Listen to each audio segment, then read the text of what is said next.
다음 조약에 의해서 고용된 외국인에 관하여 하는 거. 1조. 대한제국은 일본 제국정부가 추천한 일본인 한 명을 재정고문으로, 이건 뭐 메가타라는 인물이지, 1904년 8월에 제1차 한일박대 러일전쟁 도중인 1904년 8월. 2조. 외국인 한 명을 외교고문으로 외부에서 초청, 이건 스티븐스를 얘기하는 거고, 그 외국인에 관한 하는 얘기야. 기억, 장인환 전명훈의 의견을 보면 알 수 있다. 누구와 관련된? 스티븐스와 관련된. 되죠? 1908년 3월에. 니은, 고종이 미국의 특사로 파견한 인물. 이건 누굴 얘기하느냐? 헐버트를 얘기해요. 1905년 을사늑약 때 헐버트. 디귿, 일본 다이치, 즉 제일은행권이 분위화폐가 된 과정을, 이건 누구? 메가타. 1905년 화폐정리사업으로 유명한 메가타. 1907년 5월. 되죠? 재정고문. 리얼, 매일신보. 이건 베델. 1904년 러일전쟁 때 영국의 더타임스라는 이 신문사 특판으로 온 적이 있던 인물. 그러니까 우리하고는 전혀 관계가 없어. 첫째, 기억과 관련된 스티븐스, 디귿하고 관련된 메가타. 해당하는 것 기억과 디귿 2번 이러네. 다음 문제 3. 가조약이란 통감 이랬으니까 통감부를 설치하고 난 뒤란 얘기지. 1910년 한일합방의 얘기죠. 그래서 한일합방과 관련된 걸 찾아라. 1. 대한제국은 국가의 권리를 강탈당하게 된다. 소위 한일합방, 국권 강탈. 1910년 8월 22일 날. 이 유명한 통감부에서 조약 체결을 했어. 문제 4. 다음 식민통치 기간의 민족운동에 관하여 헌병경찰이 경찰 일반 업무는 물론 범죄, 직결처분, 민사소송, 기타 등등. 제일 끝에 재판을 거치지 않고, 이게 소위 직결처분이라는 거야. 조선인에게 벌금을 먹이거나 구류, 즉 일정 기간 동안 구속시키는 거, 구류를 행할 수 있다. 1910년대의 모습. 1. 민족 유일당운동으로 신간회가 조직되었다. 이건 1927년, 20년대야. 일제가 회유책을 쓸 때. 2. 대한광복회가 비밀리에 군자금을 모금하였다. 1910년대 비밀거사죠. 대한광복회, 박상진이라는 사람을 유명한. 3. 순종 장례식 인산일 계기로. 이건 1926년 6월 10일 60만 세 운동하는 1926년이야. 20년대. 4. 조선형평사에서 신분차별 반대운동. 이건 백정 출신들의 모습이죠. 1923년 경상도 진주에서 시작해서 전국화를 했어요. 20년대의 모습이야. 2번 문항을 제외하고는 다 20년대야. 2번 문항만 1910년대고. 자, 다음 문제 5.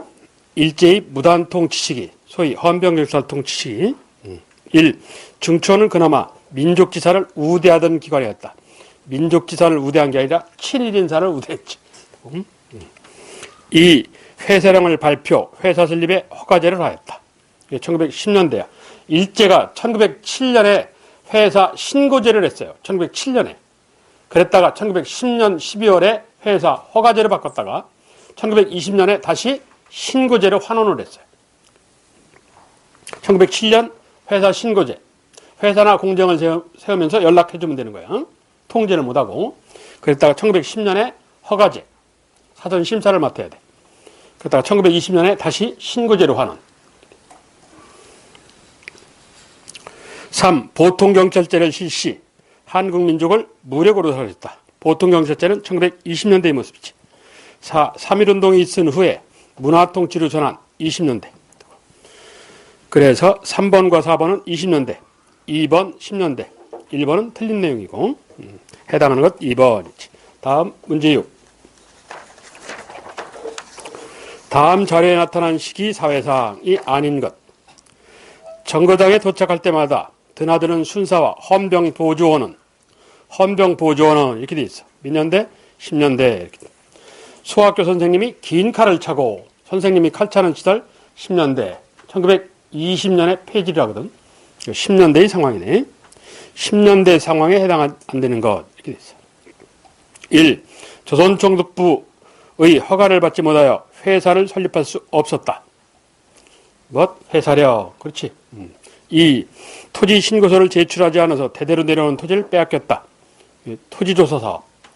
신고한 걸 원칙으로 하는 신고주의 원칙이라는 게 있어. 3. 독서에 가입했다가 발각되어서 치안유지법 위반 혐의로 체포되었다.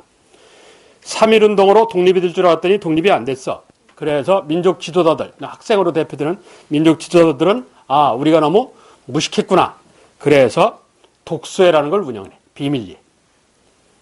그래서 자기들이 열심히 이 토론을 하면서 결속을 다져.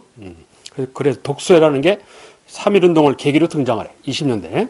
독서에 가입했다가 치안유지법. 이건 1925년이죠.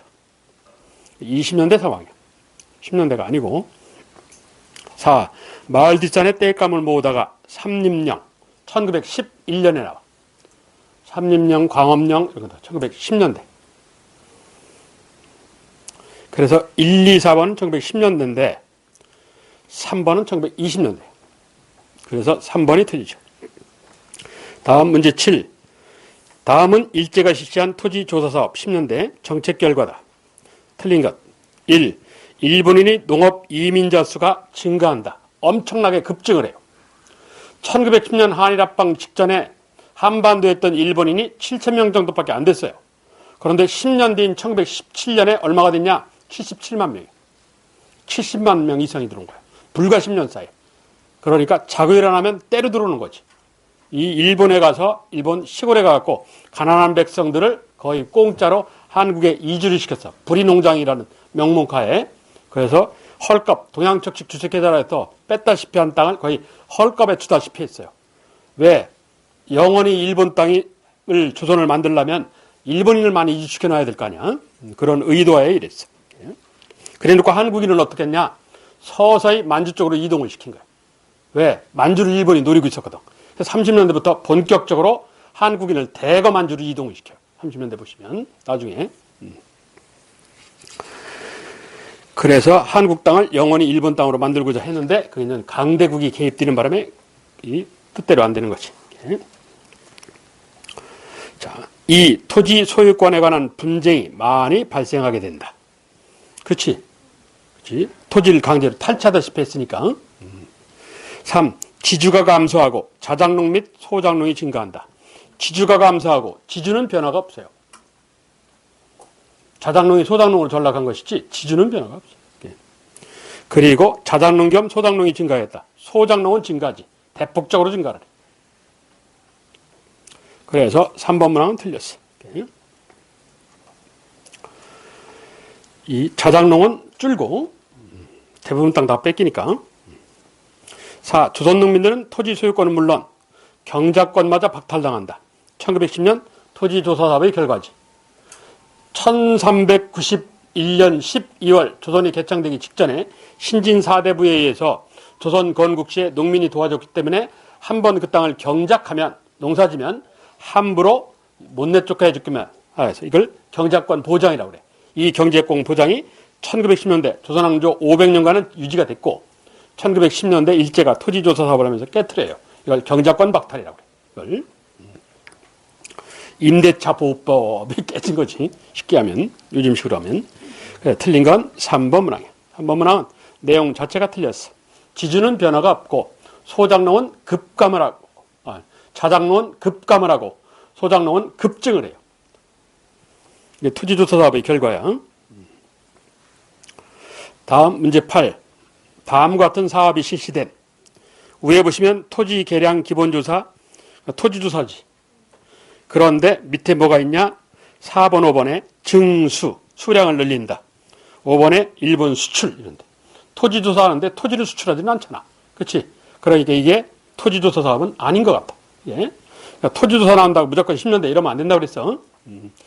그래서 1910년대는 산림을 포함한 임야 산림을 포함한 전체 한반도에 토지가 논밭 구분 없이 토지가 얼마나 있나 조사나 해보자 하는 것이 토지조사야.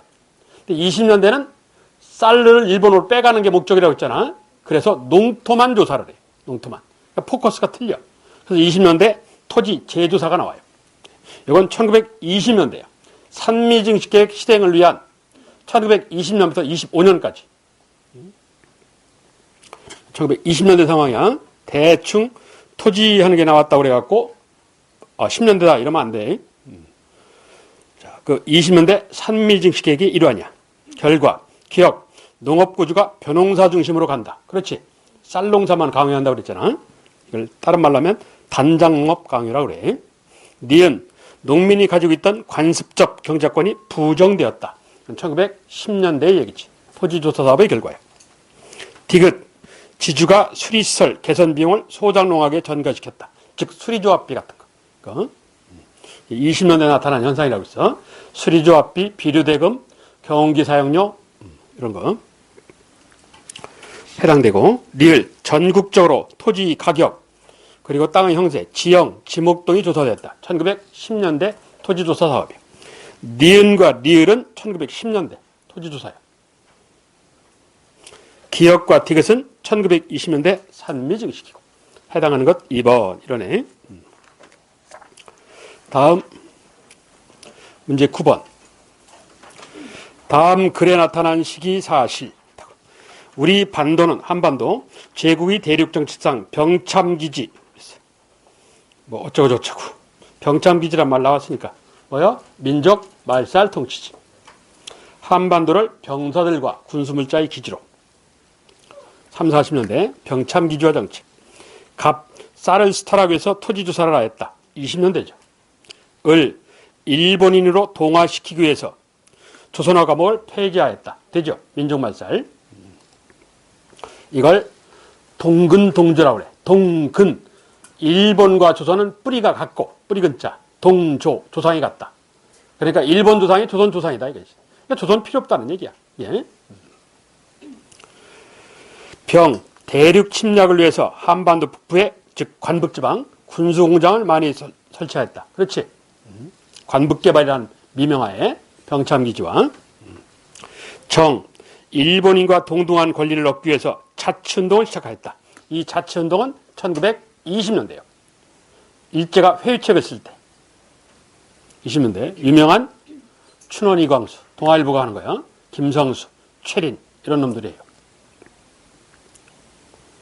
자치운동이란 일본의 통제하에 한국인끼리 한국을 자체적으로 운영해보자. 얘기야. 그러니까 독립해방될 마음은 전혀 없는 거지. 그래서 민족 말살 통치에 해당하는 것은 을과 병의 모습이죠. 을과 병을. 갑은 1910년대 상황이고. 다음 문제 10. 다음 자료와 같은 모습을 볼 수 있는. 앞에 선생님이 서 있고 뒤에 학생들이 서 있네. 한국 신민 서사를 암송하나 봐. 성인용이 있고 어린이용이 있는데. 오른쪽에 보면 국민총력 조선동맹 1940년에 나온 거야. 조선이 전 국민이 일본 국민이 되기 위해서 총력전을 펴야 된다는 단합대의 모습이야. 즉 민족 말살 통치기 상황이죠. 예. 1.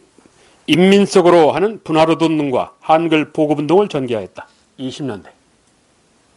분화로돈은 31년에서 34년 하는데 이 출발이 문맹 통치의 일환이야. 그래서 20년대로 봐요. 그리고 한글 보급은 29년에서 34년 조선일보가 하는데 역시 20년대 운동으로 봐요. 20년대 문맹 퇴치 운동이야. 이 일본과 조선은 한 몸이다. 동근동조. 그래서 내센이 있다이라고 그러는데 내선 일체론을 표방하고 일본과 조선은 같은 조상에게 나왔다 해서 일선 동조론을 들고 나왔다. 이게 민족말살 통치 시기 상황이죠. 이건 맞아. 3. 회사령을 공포. 이건 1910년대죠. 4. 문화통치를 내세우고 조선어 신문 발행을 허용하였다. 1920년대야. 이 조선일보는 1920년대는 민족주의예요. 그랬다가 1932년에 이게 유명한 방흥무라고 금광을 대박을 받는 바람에 이 금맥을 발견하는 바람에 떼부제가 된 놈이 있어. 1년 반 만에. 그래서 이 사람이 인수하면서 친일신문으로 바뀌었어요. 네.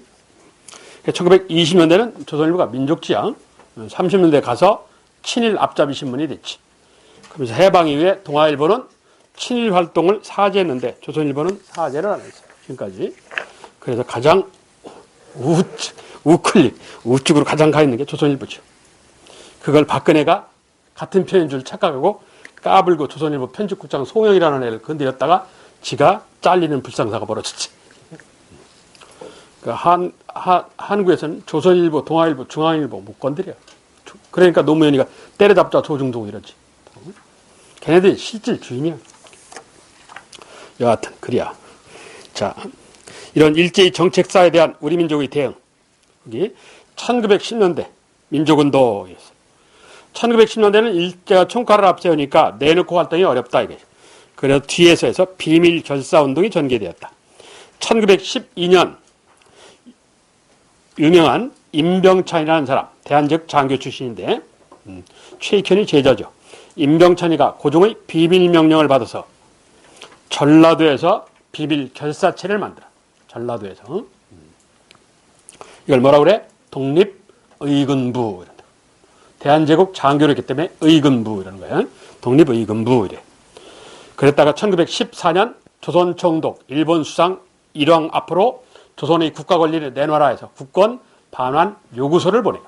그래서 이 비밀 결사가 알려지는 바람에 체포를 당해요. 그래서 사형이 돼요. 거기 기억할 것은 국권 반환 요구서예요. 국권 반환 요구서. 좀 어렵더라도 이러면 뭐라고? 독립의군부 그러는 거예요.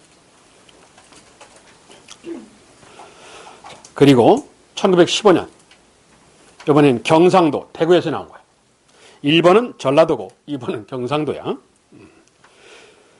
자, 비밀결사체 박상진이라는 사람 주도하에 얘는 항일 의병 조직과 최기중이 운영한 광복단이라는 테러 조직, 그리고 박상진이 운영한 국권회복단이라는 조직, 계몽 조직, 항일 의병 조직과 계몽 조직이 결합되는 형태의 단체야. 비밀결사인데 활동은 군대식으로 운영하였다. 점조직을 하였다는 얘기. 그리고 부사령관 김자진을 만주에 파견해서 남만주, 북만주에 요즘 말로 사관학교, 즉 군관학교를 설립고자 하였다. 설립했어 실제로. 그리고 여기는 비밀결사치고 특이한 걸 운영하였다. 그게 뭐냐? 최기중을 단장으로 한 행형부라는 걸 운영하였죠. 행양부, 즉결처분. 그 즉시 처벌. 1915년부터 18년까지 활동한 비밀결사야. 박상진을 대표로 하는. 그래서 이 7번이 가장 중요해. 대한광복회 하는 단체. 1910년대 비밀결사의 상징이야. 3년 정도밖에 활동을 못했지만. 그래서 이 1910년대 비밀결사에서 중요한 것이 독립의군부, 대한광복회. 특히 대한광복회. 자, 그리고 1919년 3월 1일 3.1운동 배경 1918년 음력으로 무오년 만주 길림에서 무독립선언. 이건 누구라고? 독립군들이 어느 계열에? 대종교 계열에. 그렇죠. 예, 위에다가 대종교. 만주 길림이니까 독립군들이 하는 만세운동이야. 그리고 1910년 2월 8일 도쿄에서 28 독립선언. 무독립선언을 작성한 인물은 대종교 신자인 조소왕이라는 인물이야. 그리고 28 독립선언을 작성한 인물은 유학생인 누구야? 이광수고. 춘원 이광수야. 그리고 기미독립선언문은 최남선이고. 그렇죠. 작성자가.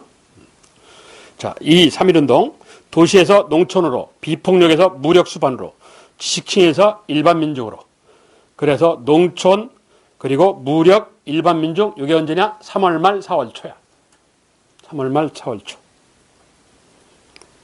3.1운동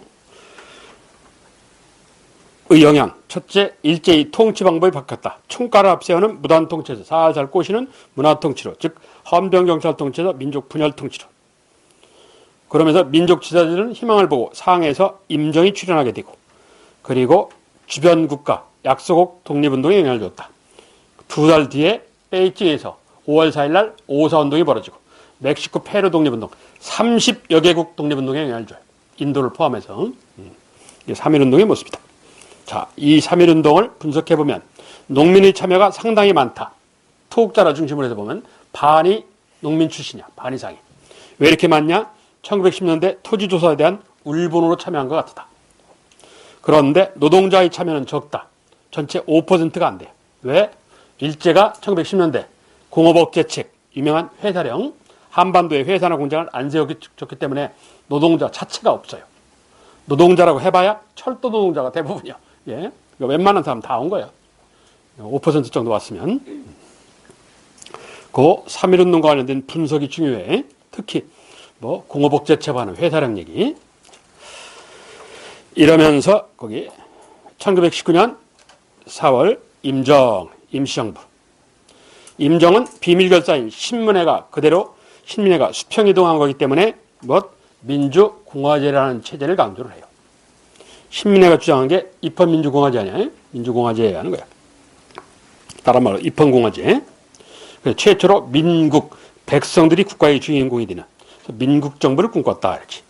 그 임시정부의 활동, 비밀행정조직, 이걸 뭐라고 한다고? 연달아 통한다 해서 연통제. 파리 강화에 김규식을 파견해갖고 구라파, 즉 유럽 미국 위원부에 이승만을 보냈고, 그리고 군사 활동을 하였다. 군사는 별 필요 없고. 그런데 운영자금은 애국공채를 통해서, 그리고 아일랜드계 영국인 루이스라는 사람의 260령이란 무역회사를 통해서, 그리고 백산한제의 백산상회를 통해서 활동자금이 보내져서 운영을 하였다. 특이하게 임시정부도 독립신문이라는 걸 간행하였다. 초대 독립신문 사장이 춘원 이광수예요. 그래서 서재필로 유명한 독립신문도 있지만 임시정부의 독립신문도 있었다. 1919년부터 1925년까지 운영을 했는데 돈이 없어서 25년에 중단을 했어. 그리고 한국과 일본의 전통적인 역사관계를 사료를 통해서 정리하기 위해서 사료편찬소라는 걸 임시정부에 뒀어요. 사료편찬소. 그래서 나중에 4권으로 되어 있는 사료집이라는 책을 발간하게 돼요. 임정이. 자, 이랬던 임정이 흔들리는 요인을 보이자 1923년 국민 대표자들이 모여서 회의를 한다. 국민 대표회의 이런다고. 135개 단체의 만주, 그리고 미국에 있는, 그리고 중국은 말할 것도 없고 한반도에 있는 사람들이 모여서 비밀리에 회합을 가졌어. 국민 대표회의 하는 거야. 자, 거기서 안창호로 대표되는 임시정부의 독립운동 방법론을 바꾸자 하는 개조론. 아니다. 임정을 해체하고 만주 길림이나 블라디보스토크 연해주로 가서 무장투쟁을 내용으로 하는 임시정부를 재창조하자는 창조론. 그렇지. 개조론과 창조론. 중요한 건 신채호로 대표되는 창조론이죠. 그러면서 창조론, 이 창조파들이 탈퇴한다. 단재 신채호가 의열단 선언문인 김원봉한테 조선혁명선언을 써주게 된다. 이러자 1925년 2월 달에 임정이 안창호 주도로 회합을 열어서 이승만을 대통령에서 내쫓아. 이승만 탄핵. 그렇죠. 국제연맹 위임통치 청원서가 알려지면서 그래놓고 2대 대통령으로 추대된 게 백암 박은식이라는 분인데, 백암 박은식은 이때 폐병이 심한 상태야. 여하튼 백암 박은식이라는 사람을 추대하고 임시정부가 헌법을 개정하는 2차 헌법 개정을 단행한다. 내각 책임제 방식으로. 그래놓고 11월 1일 날 박은식이 돌아가셔. 폐병으로. 이러고 난 뒤에 26년에 이 내각 책임제 하에 국무령, 내각 수반, 국무령에 취임한 이 김구에 의해서 임시정부가 인기를 잃었기 때문에 인기를 만회하기 위한 31년 이벤트를 단행하죠. 그 이벤트가 김원봉의 의열단을 모방한 테러 단체를 운영하는 거죠. 즉시 효과가 있으니까 이게. 그게 뭐라고? 한인애국단이라는 단체. 1931년 한인애국단. 이봉창, 윤봉기로 유명해지는 그 9번 한인애국단. 임정의 약화된 세력을 만회할 목적하에 31년도에. 자, 이게 1910년대야. 비밀결사 3.1운동 임정. 그렇지. 비밀결사 3.1운동 임정. 특히 임정은 이런다고 있어. 1917년에 임시정부 탄생의 배경이 되는 도산 안창호의 제안에 의한 뭐가 있다고? 민족 대표회의가 있어요.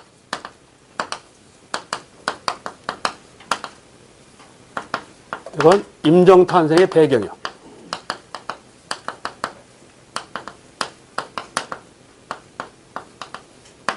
그래서 여기에서 유명한 우리는 하나다 해서 대동 단결 선언문이라는 걸 만들죠.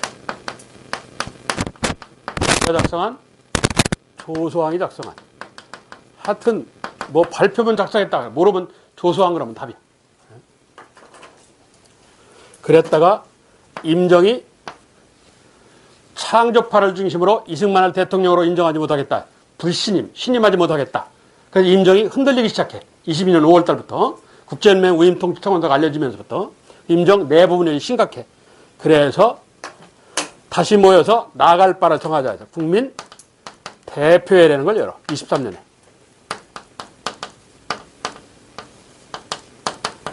(1923년) 1월부터 5월까지. 그래서 여기서는 개조파와 창조파의 모습을 보이죠. 창조파로 유명한 사람이 신채호라는 인물이죠. 국민 대표회 이런다고. 그래서 민국 이런다고 했어요. 민, 임정 탄생의 배경. 국, 임정 분열 시작. 이런 거지. 민국 이렇게 기억하면 돼. 자, 그게 임정의 얘기인데 그에 해당하는 문제 11번부터 11. 다음 중 독립의금부에 대한 얘기다. 1910년대 1. 가. 복벽주의를 유지, 견지하고자 했다. 그렇지. 복벽이란 임금님이 앉아 계신 의자를 뜻한다. 그래서 전제군주제의 부활 이 뜻이야. 복벽주의라는 말이 다른 말로 대한제국 부활이라는 소리야. 복벽주의 그러면 전제군주제 부활이야. 즉 대한제국 부활이야. 왜? 독립의금부의 물주, 주인이 고종이니까. 그리고 고종의 밀명이라고 그러는데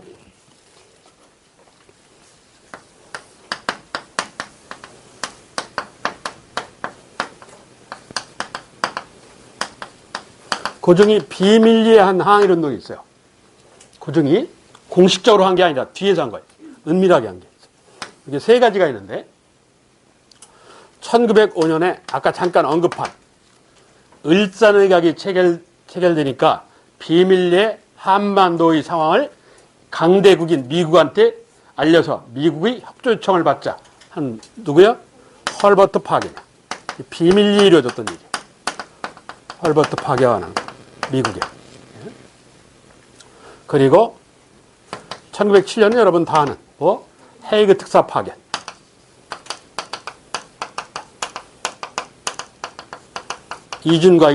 이준을 파견해.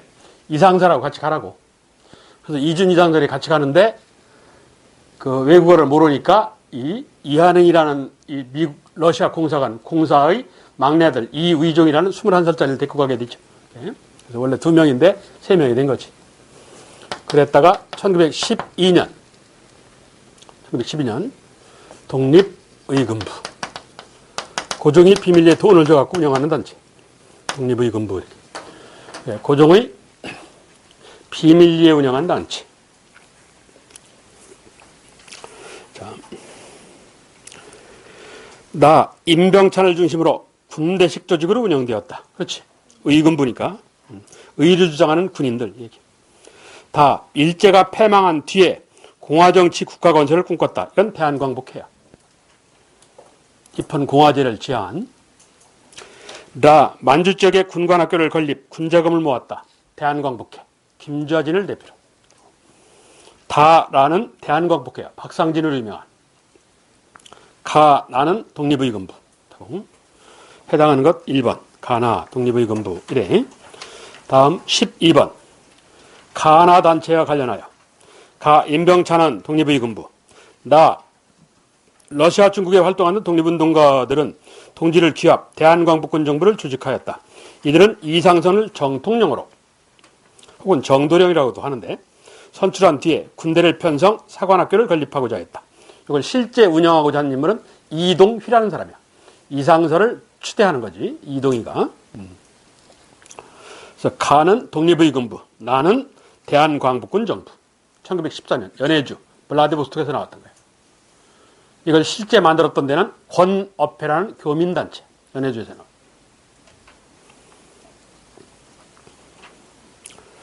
자, 그 가나 단체에 대해서 기억, 가. 민족자본 육성을 강조하는 단체다. 민족자본 육성하고는 별 직접 관계가 없어. 항일 테러 단체이기 때문에. 니은, 가, 의병운동을 계승한 비밀결사라 볼 수 있다. 그렇죠. 디귿, 나, 공화제를 지향하였다. 그렇고 신민의 계열 애들이니까. 리을, 라, 외교 중심의 독립노선을 표방하고 나섰다. 외교 중심의 독립노선이 아니고 얘네들은 무장투쟁론이야. 외교 중심의 독립노선 하는 건 이승만하고 관련된 상해 임전 같은데. 그래서 해당되는 건 니은과 디귿. 니은과 디귿. 다음 13번. 두 단체의 공통점. 첫째, 안창호 양기탁 각계각층 평양대성학교 자기회사 설립. 백오인 사건으로 뭐야? 신민회. 1907년. 1907년에서 1911년까지 신민회. 박상진이 주도한 비밀결사로 대구에서 결성. 대한광복회. 1915년에서 18년 3년간. 공통점이래. 기억. 공화정을 지향하였다. 공화제 정부를 꿈꿨다. 그렇지. 최초로 한반도에서 공화제를 들고 나온 데가 신민회라는 조직이야. 그걸 그 뒤에 대부분 단체들이 다 공화제를 들고 나오게 돼. 니은 독립군 양성을 추진하였다. 되죠?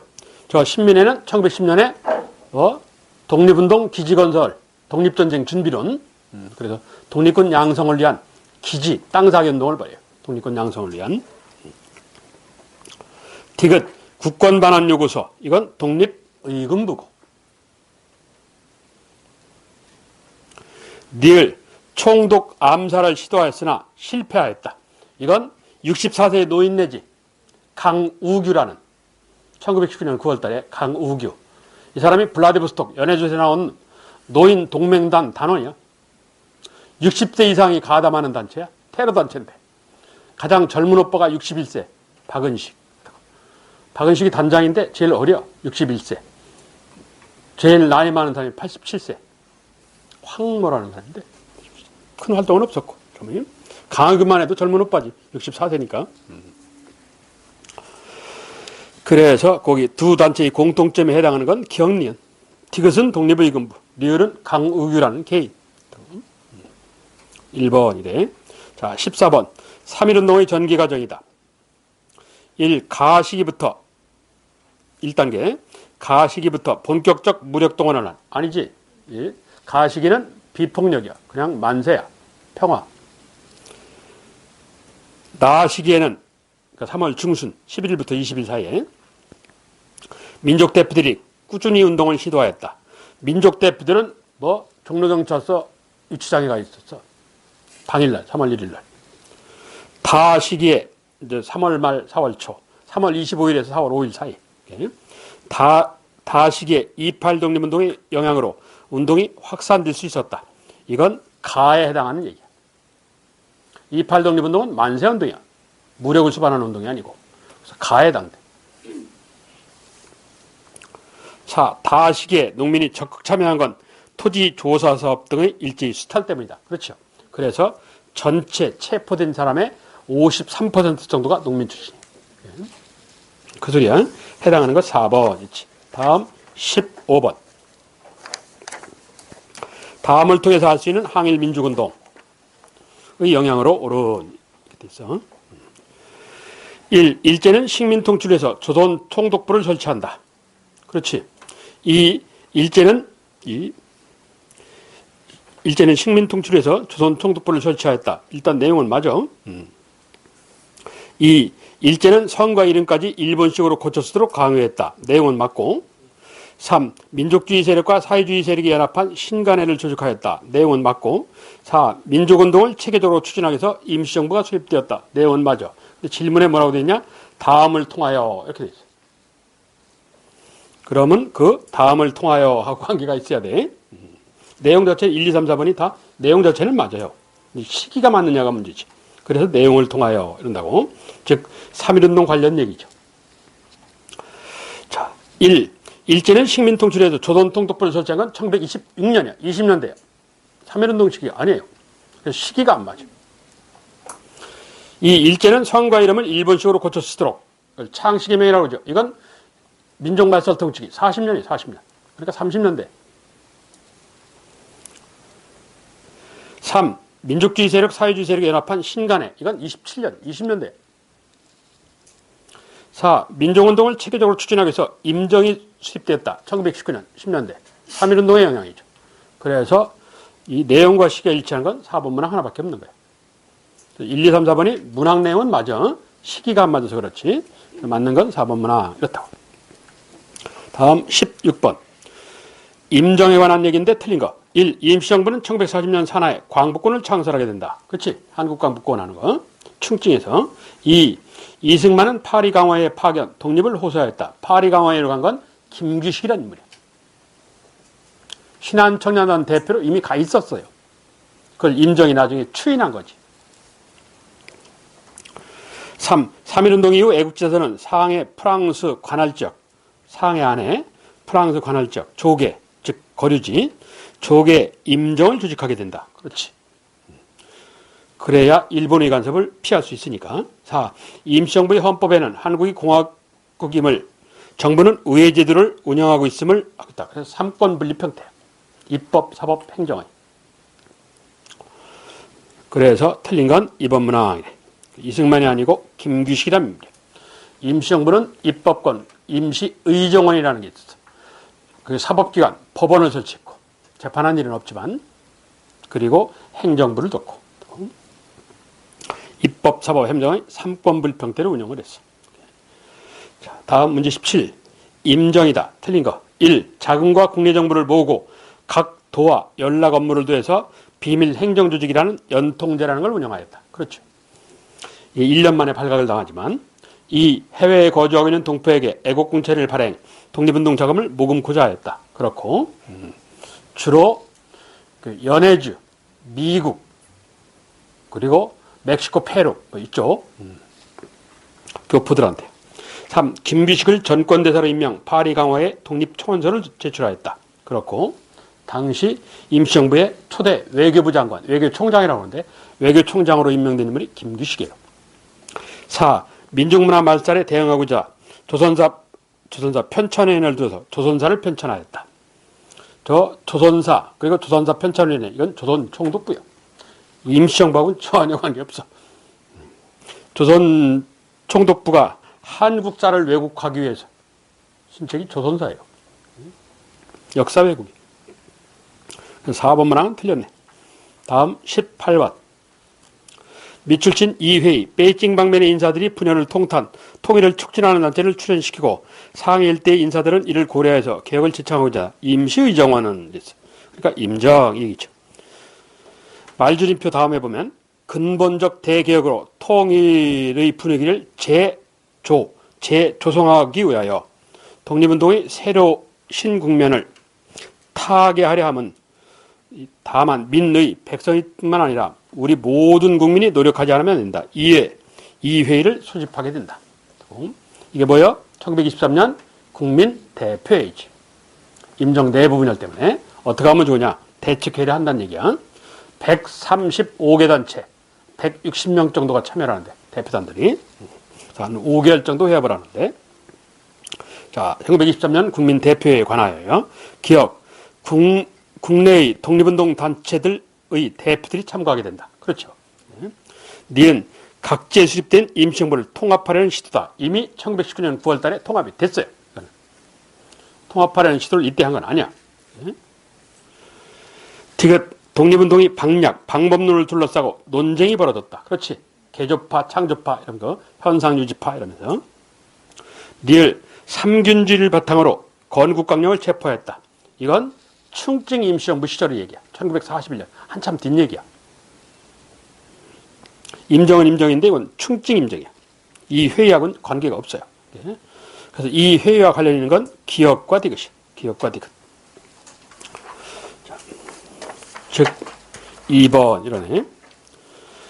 이번에는 20년대 독립운동의 얘기. 20년대. 그 정리만 하고 쉽게. 20년대 독립운동 주 포인트가 사회주의 계열인데, 첫째 민족계. 민족계는 1900년대 하는 애국계몽 운동을 그대로 유지해. 그래서 원사례는 이걸 실력양성운동이라고 그러는데, 애국개몽운동이 실력양성운동이야. 그래서 1920년에 토산포매용하는 물산장려운동, 평양에서부터 시작하지. 조만식이라는 분이. 그래서 전국화를 하는데, 이 물산장려운동을 실시한 배경은 일본 상품에 대한 관세장벽 철폐 발표 때문에, 즉 무관세 실시 때문에. 무관세 실시 때문에. 그래서 1876년에 무관세. 요게 1883년까지 일제의한 무관세 시기야. 조선정부한테 세금 안 내는 거, 무관세. 1870년 무관세는 뭐라고? 조일 무역 규칙에 입각했어. 그리고 이게 최종 완성된 게 조일 통상 장려. 여기서 무관세를 폐지하죠. 예? 자, 이게 개화기 무관세고, 일제 때는 1920년 8월에 발표하는데 실시는 1923년 1월부터 실시. 1945년 해방 때까지 무관세. 이건 일제 때 무관세, 개화기 무관세. 1920년 8월에 조선총독부가 관보를 통해서 1924년 1월 1일자로 일본 상품에 대해서는 관세를 부과하지 않는다 해서 관세장벽 철폐, 일명 무관세 발표를 해요. 이걸 경성방직회사를 운영하고 있던 이 김성수가 이용을 하는 거지. 그래서 토산포매운동을 전개를 한다고. 일본 상품에 대한 관세장벽 철폐 발표 때문에. 그리고 민족자본에 한 민족대학을 세우자는 밀립대학 설립운동. 구호, 한민족 1천만 원, 한 사람 1원씩. 이 구호가 중요하다고 그랬죠. 밀립대학 설립운동. 1천만 원, 한 사람 1원씩. 자, 그러면서 3.1운동으로 독립이 쟁취되지 못했기 때문에 첫째, 민족 지식인들이 자아반성을 한다. 학생을 중심으로. 아, 우리가 너무 무식했구나. 그래서 아까 얘기한 독서회를 운영해. 두 번째, 조직력이 없었구나. 그래서 조직을 둬요. 비밀 조직을 결성해. 그리고 세 번째, 백성들을 가르쳐요. 교육을 한다고. 이게 20년대 학생들이 주도한 거야. 예? 무식함을 해결해보자 해서 일명 문맹 퇴치운동이라고 그러지. 여기에 기성세대, 어른들이 참여하게 됐죠. 예? 학생들이 한 운동을. 1929년 조선일보가 참여한 야학활동, 소위 문자보급을 내용으로 하는 거야. 그러면서 나온 구호가 아는 것이 힘, 배워야 산다. 이게 밀립대학 설립운동 구호가 아니야. 조심해야 돼. 그래서 밀립대학 설립운동 구호는 뭐라고? 1천만 원 한 사람 1원씩이야. 동아일보는 늦게 31년에 참여를 해요. 인민석으로 하는 러시아 말을 갖다 쓰죠. 표어로. 그래서 인민석으로 할 때 분하르돈도 이런다고. 그럼 이걸 홍보하고자 편집국장인 춘원 이광수가 흑이라는 계몽소설을 쓰고, 이에 동조한 조선일보 기자 시문이라는 사람이 휴식을 하고 있었는데 몸에 병이 나가지고 상록도라는 소설을 쓰게 되고. 그렇죠? 자, 이게 20년대 민족주의 계열에 의한 대표적인 운동이야.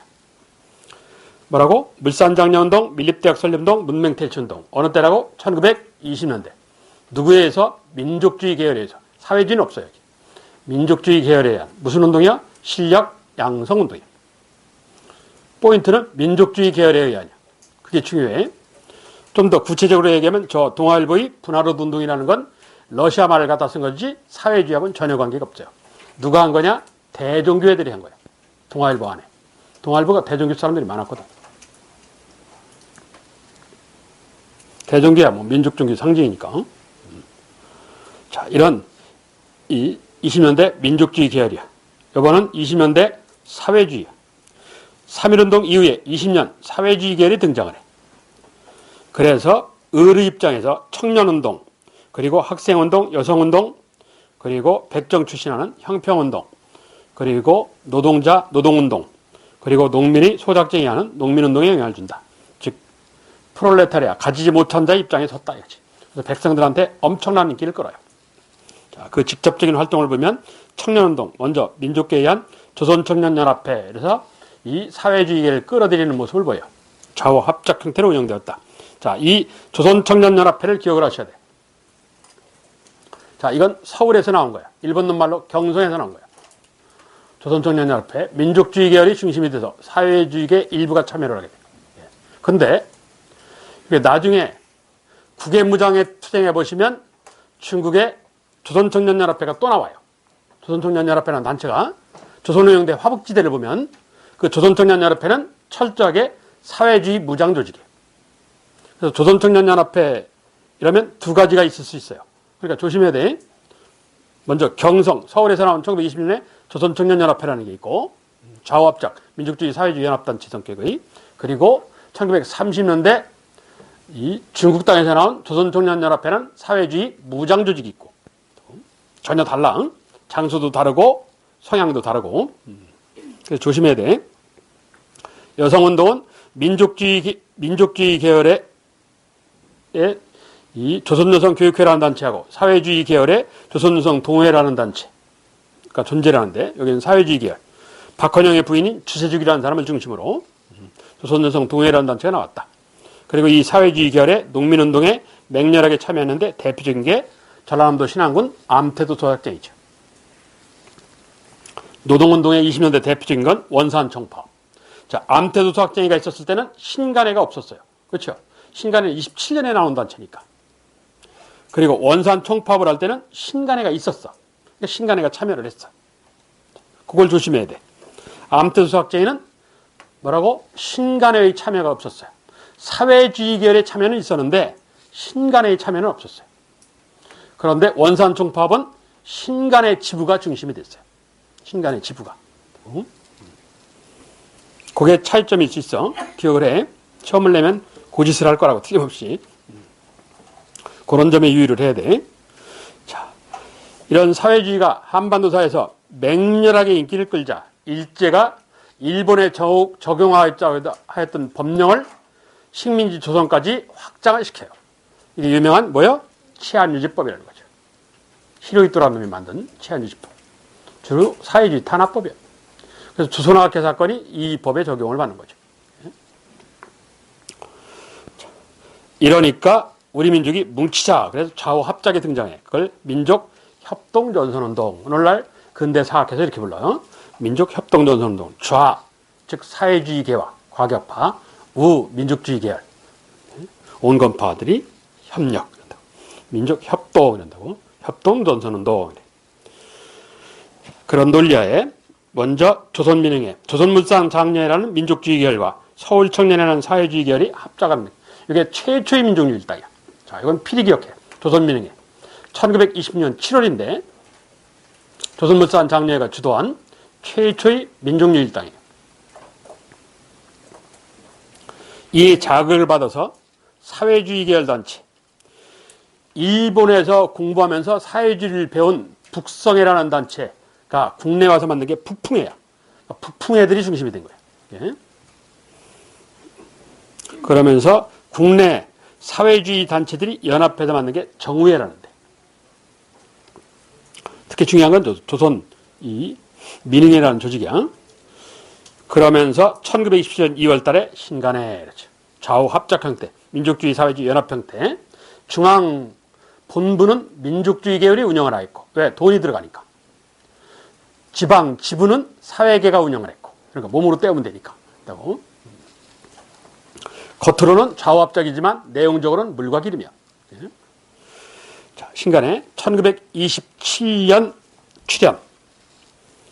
이러면서 28년 코민테른, 즉 소련공산당, 국제공산당이 나오는데 소련공산당 얘기하는 거예요. 소비에트 사회주의 연방공화국, 현재 러시아. 소련공산당의 비밀 명령에 의해서 사회주의 계급 투쟁 활동으로 돌아가라 해서 적색, 사회주의 상징 색깔이 빨간색이니까 적색 노동조합 활동으로 돌아가라 해서 적색 노조활동 강조. 신간회 시험 내면 저게 주요 포인트야. 28년 저거.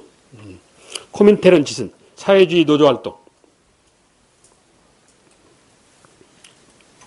그랬다가 29년은 필요 없어 뺐고 30년 지도부의 개량화. 이 신간회가 광주 학생 항일운동에 진상조사단을 파견하면서 일제가 반대하는데도 불구하고 강행을 해. 그래서 지도부들이 잡혀가. 그래서 새로운 지도부를 결성해. 그래서 그 지도부의 위원장으로 등장한 인물이 이 유명한 변호사 가인이라는 홀을 갖고 있는 김병로라는 분이야. 해방위의 초대 대법원장을 하시고 그랬던 분인데, 이 가인 김병로 현재 국민의힘 비상대책위원장 하는 노인네 김종인의 할아버지, 친할아버지야. 가인 김병로. 대법원 청사에 동상했는데 그 김병로가 지도부의 신간의 회장을 해. 2대 회장을 해요. 근데 본인은 조직 같은 거 별 관심이 없어요. 그러니까 원래 개신교 목사 출신의 인물인데 이 인물이 끌어들여요. 그래서 이 인물이 부위원장을 맡으면서 실질 운영을 시작해. 그래서 신간의 내부가 갈등을 겪어요. 정호의 주장에 따라서 과거에 일제하고 손잡으려고 했던 최린희를 어떻게 간부진으로 끌어들이느냐, 이거 지도부가 문제가 있는 거 아니냐, 그래서 갈라쓰자 이런다고. 이걸 소위 지도부의 변질했다 해서 개량화 이러는 거야. 그게 최린희 때문에 나타난 일이야. 지도부의 개량화 이래. 그래서 갈라쓰자고 주장한 게 사회계의 주장이야. 허헌이라는 사람인데 그 사람 이름은 필요 없고, 갈라쓰는 걸 반대하는 인물이 있어. 민족계 신간에네. 이게 누구라고? 이 사람은 알아야 돼. 안재홍이라는 인물이야. 자, 안재홍을 기억을 해야 돼. 안재홍. 민족의 세상을 열겠다 해서 민세라는 호를 갖고 있었던 안재홍이라는 젊은이야.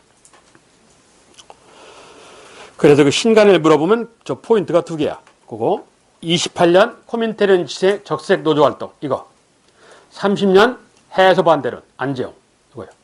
근데 결국 31년 해체가 됐지. 해소가 아니라 뽑아서 버림, 이게 해소인데 그 문제점만 해결 이게 아니고 완전히 갈라서요. 해체가 돼. 신간의 모습이야.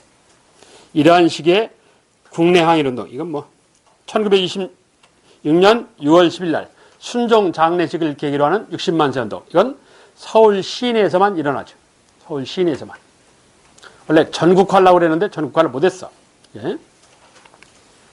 그리고 3년 뒤인 광주학생 항일운동, 유명한 전라도 광주학생 항일운동. 신간회가 진상조사단을 파견해서 결국 신간회가 해체되는 요인을 가져온 게 광주학생 항일운동이지. 11월 3일 날. 이게 20년대 민족운동들이야. 쉬었다가 그 문제를 풀게. 쉬었다 합시다.